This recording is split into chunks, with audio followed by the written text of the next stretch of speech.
Alright. Balma Malian. Abeni Soma ani kile angula ani su. Abi wakati ala kani video ka so also wakati magela oma. Ala ka bara no ya na dimsen be ba do Mali bara ko gagela na turi somas ka tani jamana chamai obe opportunity ko anga jeune diplôme ko cha wono ko ni donga fitin ni la community bomana kan fokanye bina ay ka ay expliquer anga demsoni la ni se ko to mata soron na yani ka bara ni damne ni ka faire du montique comme les bara o yorode le dem se préparer pour la kata channel anga to the 6 second chat pour la gouvernement et ni ya ka lycée de comme na pour ko ka faire bara ni soro donc si ça va amreka yani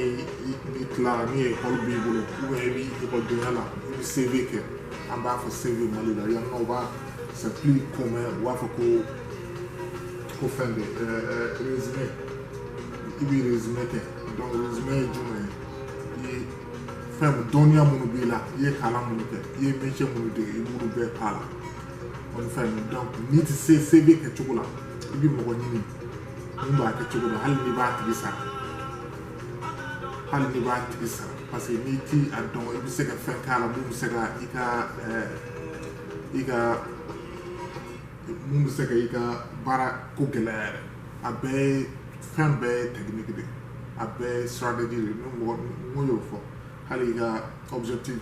kuma no ka katene abe strategy de no strategy fengara dro ni mo parce que ni bara fengara sisa mo chama de banye ti kelete taga janko bala bu yorobe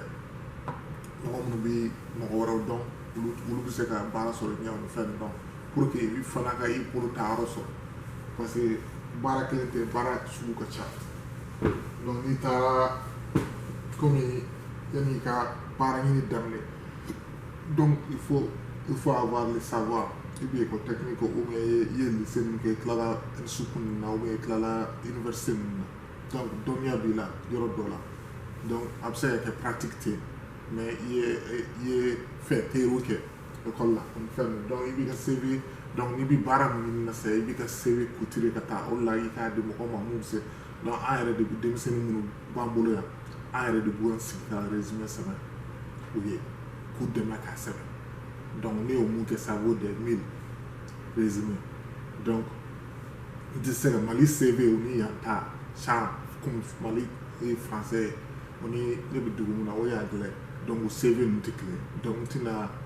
fin chama fo la mais mun kanga ki CV la les comptes là après il bi fin fait donc hali bi langage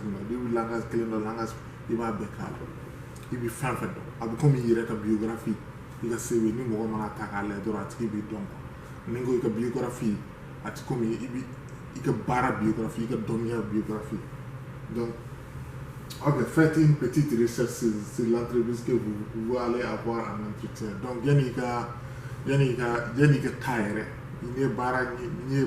dans les saisons donc il bi bara fait entreprise muna il bi recherche donc voilà il bi ta internet là il bi recherche que ou mais ko bara mogodo mu bi bara ke ni bo don ou mais il bi se la ta mogodo mu bara ke kame il bo ni ko hakil na ni ga on fait donc ni tara interview la parce que ba ko ni tigela mo na doro ko anga bara dama ay ko ni donc ini to tike clé be bara ni nai donc ni tara quand tu es prêt là mo ba donc la plupart des entreprises feront une vérification de fonds avec vous avant de vous embaucher donc au chama o entreprise belebele bon chama ya nous entreprise belebele ban nous parce que yanno avion de la naubia munu bi avion non fra non ka avion fende wa fa ko boy o de ka bon an ka yɔrɔ la quoi ani minnu bi ka mobili minɛn ninnu moteur ninnu dilan ni fɛn donc o de ka ca an ka yɔrɔ la donc an b'a fɔ ko les manufacturiers et les assembleurs donc o de ka ca an ka yɔrɔ la donc caman yanni ka u b'i ka fɛn de vérifier u b'i ka Facebook ni ka i bi internet utiliser donc u b'i tɔgɔ ta yanni n'u ma kɛ CV minɛ sisan u bɛ recherche kɛ à fond a dɔw yɛrɛ bɛ yen u bɛ $25 di FBI mɔgɔw ma donc u bɛ taa vérification kɛ la ka sɔrɔ n'i ma kaso kɛ ka tɛmɛ i ye maalankolon de ye i ye dulɔmina de ou bien i ye fɛn sugu mun ye quoi donc u bɛ fɛ k'a dɔn u bɛ na interview kɛ ni mɔgɔ mun ye tuma dɔ la i bɛ se ka taa interview kɛ yɔrɔ la u bɛ ɲininka e bɛ dulɔ min siɲɛ joli tile kɔnɔ donc o de la dulɔ min ni fɛn ninnu nafa t'a la a b'i ka fɛn a b'i garisɛgɛ siri Mali la o ni yɔrɔ bɛɛ diɲɛ fan bɛɛ bien vrai que an ka yan nɔ dulɔminaw ka ca nka dulɔmina ninnu caman ye chômeur de ye u ka baaraw tiɲɛ u bolo donc i b'i janto i bɛ minnu fana kɛ i ka Facebook la parce que u bɛ don a la u bɛ don k'a ɲɛɲini ou bien u bɛ mɔgɔ ɲini mun ni terikɛ ye k'o ɲininka i ka kow la quoi o ni fɛn donc i b'i janto nin yɔrɔ la. Alright, donc vous devez être prêt à répondre à la réponse des questions d'entretien d'embauche. Donc, ni tara fenna, mina vidéo comment répondre les questions. Donc, réponse donc il y a des questions générales. Donc, ulubi pour que il m'a fallu ulubi poser ko wajibi la mais d'or bi faru ulu kan quoi. Mais il kan qui peut apprêter. Il bi comme i b'a bêcher i b'a répondre cogo min i b'a bêcher yanni ka taa donc ni i pɛrɛlen don sisan donc n'u mɔni question mun kɛ a ti bali la donc i bɛ se k'o fɛn kɛ parce que mɔgɔ dɔw bɛ yen ils sont timides donc u bɛ siran u yɛrɛ n'u bɛ question répondre mais si tu es prêt fɛn fɛn i ye préparation kɛ fɛn fɛn la tu es prêt à répondre ça donc an ka denmisɛnninw fana bɛ yen on a un système ici à l'école donc école yɛrɛ de bɛ o san wari ba la donc mɔgɔ programme dɔ de don dɔ de y'a kɛ ɲɔgɔn kan avec des recherches avec toutes les entreprises les grandes entreprises bon u ko ko écoledenw minnu bɛ ka former américain wa u bɛ mati ni fɛn ninnu dɔn mais baara yɛrɛ ka mɔgɔninfinya yɛrɛ o t'o dɔn il y a comme il faut venir il faut venir au travail à temps il faut t'habiller correctement et tout ça donc am denmisɛnnin min degelo an b'u former nin bɛɛ la donc programme wɛrɛ bɛ yen an b'a fɔ k'o ma ko compétence douce la compétence douce fɛn bɛɛ mɔgɔninfin bɛɛ de kan k'o dɔn bon mɔgɔninfinya o b'a caractériser siɲɛ naani donc u b'a fɔ ko mɔgɔninfin dɔw bɛ yen ils sont agressifs dɔw bɛ yen ils sont sociaux dɔw bɛ yen ils sont discrets évolutifs de u bɛ mɔgɔ ɲini quelqu'un qui est évolutif donc bi vidéo wɛrɛ kɛ pour que ka nin yɔrɔ yɛrɛ expliquer quoi ni si il y a 10 modules il y a 10 catégories avec ces leçons là donc an bɛ denmisɛnninw ninnu former o bɛɛ la bon an ka école den bɛɛ yan nɔ mɔgɔ b'an ka lycée la donc i ti bac sɔrɔ ka sɔrɔ i ma nin diplôme sɔrɔ donc nin diplôme de bɛ taa i ka bac kan donc o bɛ donc ne yɛrɛ b'o o dɔw kɛ bamanankan na donc bon ni a b'a bon nin fɛn ninnu agressif ni social donc i bɛ baara kɛ ni mɔgɔ ye mɔgɔ min ka jugu kosɛbɛ i bɛ baara kɛ ni mɔgɔ comment travailler avec quelqu'un qui est mɔgɔ min ka yɛlɛko ka ca comment travailler avec quelqu'un qui est timide mɔgɔ sumalen don comment travailler avec quelqu'un qui est évolutif bɛ mɔgɔ min bɛ se a bɛ kɛ jamanakuntigi ye a tigi bon a bɛ mɔgɔw ɲɛ bon a bɛ se ka mɔgɔw guider mais bien vrai k'a bɛɛ bɛ sara kelen na a bɛɛ bɛ level kelen na a bɛ mɔgɔw fara ɲɔgɔn kan donc a ti mɔgɔ kɔrɔfɔ ni fɛn ninnu donc o bɛɛ bɛ sɔrɔ na donc o de ye nin yɔrɔ ye quoi donc n bɛ don o yɔrɔ la vidéo wɛrɛ la k'a expliquer parce que a fɛn ka ca donc n'i bɛ taa fana i b'i yanni ka taa hali ka yanni ka taa i ka fɛn na n'i bɛ taa i ka CV bila baarakɛyɔrɔ o baarakɛyɔrɔ la i b'a kɛ komi u bɛ nin interviewer de i b'a kɛ komi u bɛ nin interviewer parce que i bɛ fini don fini mun bɛ yen yɔrɔ yɛrɛ fɛn kɛ donc n'i bɛ tugu a baara la i bɛ tugu a fini don i bɛ veste ni fɛn ninnu don bon i tɛ jean don quoi donc comme an ka farafin finiw bɛ n'i mana nin lajɛ sisan il est respectable n'i mana muso in la bon hali jeune u b'a fɔ i k'i jeune datugu ya bon ni fini c'est un peu bon ni de ka ɲi ya ni fini de ka ɲi parce que a suturalen don a bɛ yɛlɛ o ni fɛn min donc n'i taara i m'a faamuya i b'i nisɔndiya hali ni i ye mɔgɔ nisɔngoman ye i b'i nisɔndiya i b'i baara de ɲini na i b'i baara de ɲini na donc i b'i nisɔndiya o ni fɛn mɔgɔ si t'i fɛ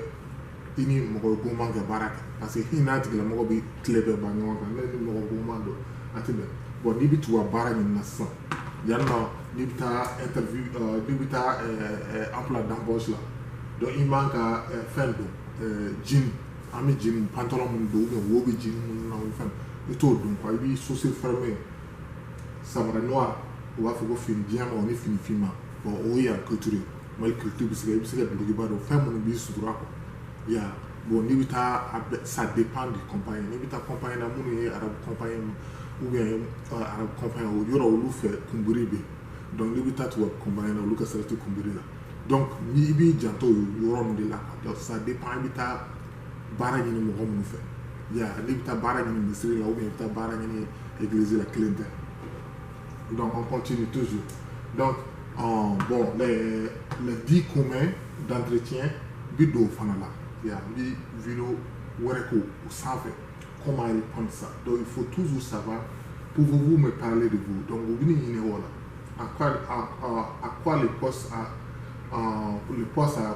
pouvoir pour vous intéresser pour que tu es intéressé à la poste quel est votre principal défaut pourquoi devez-vous choisir plutôt qu'un autre candidat donc n'i bɛ baara ɲini na sisan mɔgɔ caman bɛ taa nɔfɛ a bɛ se ka kɛ mɔgɔ mugan donc si toi tu n'es pas prêt là tu es comme tous les autres donc n'i bɛ taa i ka taa cogo o ni tɔw man ka kɛ kelen ye donc ni i taara ni CV ye hali ni u ma se u m'a fɔ k'u mago tɛ CV la hali n'i taara ni CV ye o ni fɛn ninnu donc u hakili bɛ t'o la toujours n'u hakili b'i la bon fɛn dɔ bɛ yen ko bolojanko fana bɛ baaraw la o bɛ yɔrɔ bɛɛ donc bolojanko nin bɛ u hakili bɛ t'o la hali n'u bɛ i ta o baara la n'u bɛ mɔgɔ wɛrɛ dɔn n'o baara sugu b'o tigi ma mɔgɔ u b'a fɔ an ye jeune dɔ sɔrɔ a ka CV yɛrɛ bi a ka numéro b'a ka CV kan il faut les contacter donc olu bɛɛ y'i ka network mɔgɔw de donc i bɛ parce que sababu fɛn bɛɛ ye sababu de ye quoi donc n'i ka numéro n'i ka téléphone numéro n'i ka CV mɔgɔw bolo donc ni mɔgɔ mago ser'i ma hali n'olu mago t'i la wagati min u ma se k'i ta o poste la n'u bɛ mɔgɔ wɛrɛ dɔn n'o tigilamɔgɔ mɔgɔ ɲɛna u b'a fɔ an ye jeune dɔ fɛn kɛ an ye entretien kɛ ni jeune dɔ ye ou bien jeune fille dɔ ou bien jeune garçon dɔ a ka ɲi an bɛ fɛn donc ten cogoya de don quoi donc hali ni mɔgɔ n'i taara baara ɲini mɔgɔ fɛ hali n'a tigi tɛ sɔrɔ sɛ o tigi y'i ka entourage ye parce que e bɛ baara ɲini na o canal de kɔnɔ o tigi b'o canal kɔnɔ ya donc bon n'i mana bon non conseil toujours en personne donc n'i mana tuma dɔ la i mana avis de recrutement ye avis de recrutement ni caman u b'a fɔ k'i ka a tigilamɔgɔ bɛ se k'a ka fɛn bila ka taa a tigilamɔgɔ b'a ka wagati min na an t'a tɛgɛ ma donc n bɛna n teliya ka ɲɛ bon a tigilamɔgɔ bɛ se ka email di ou bien a b'a ka boîte numéro di k'i ka CV bila ka taa nin fɛn ninnu donc u bɛ fɛn donc ni mɔgɔ min ko bac plus 2 n'i taara avec bac plus 1 a bɛ komi tu es hors de 6 heures donc i b'i janto olu information ninnu bɛɛ la quoi i b'a to n'i qualifié la fana baara in na donc n'i b'a bila ka taa kana taa email fɛ hali n'i y'a bila ka taa email fɛ i b'i ka CV copie kɛ ka taa n'a ye en personne k'a tigilamɔgɔ ɲini k'a d'a ma tigilamɔgɔ n'i bɛ taa fana i bɛ fini don fini mun ye maaba fini ye fini mun ye mɔgɔ bonya fini ye kana jeni dɔn a bɛ komi i bɛ taa entretien d'embauche la donc i bɛ to o CV copie d'a ma nin ye ne ye karisa ye ne bɛ bɔ nin yɔrɔ la n ye email ci i ma nin ye ne ka CV i b'a fɔ an b'aw ka appel kɔnɔ donc o yɛrɛ ye interview ye parce que u b'a ye k'a fɔ i ma dɔrɔn ci dɛ i nana i ti tɛ déplacé a ale n'i bɛ baara ɲini na i ka baara yɛrɛ de bɛ kɛ baara ɲini n'i bɛ baara ɲini na i ka baara yɛrɛ de bɛ kɛ baara ɲini a b'aw janto o la ya an bɛ denmisɛnninw préparer o de la pour que u ka u bolo da yɔrɔ sɔrɔ o ne ka conseil ye ala ka sababu ɲuman k'an ye ala ka an ka denmisɛnninw chômage la ala ka baara d'u ma ka mali jɔ fanga d'u ma o n'a a hakili o ne ka conseil bi kan bɛ video wɛrɛ